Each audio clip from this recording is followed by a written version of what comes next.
আজ বাবা চলে গেলে যাবে। আবারও সেই আলোচিত জাহাজ পাকিস্তান থেকে এসে ভিড়ল চট্টগ্রাম বন্দরে। রবিবার দুপুরে আগের চেয়েও দ্বিগুণের বেশি পণ্য নিয়ে চট্টগ্রাম বন্দরের নিউমুরিং কন্টেইনার টার্মিনালে ভিড়েছে পাকিস্তান ও সংযুক্ত আরব আমিরাত থেকে আসা পণ্যবাহী জাহাজ এমভি ইউয়ান জিয়ান ফাঝং।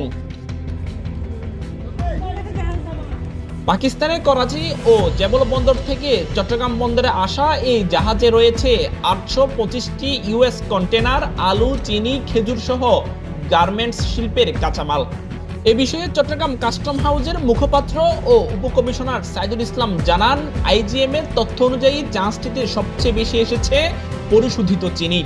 মোট 285 কন্টেনারে 1,48,200 ব্যাগে প্রায় 7,500 টন চিনি বহন করা হয়েছে।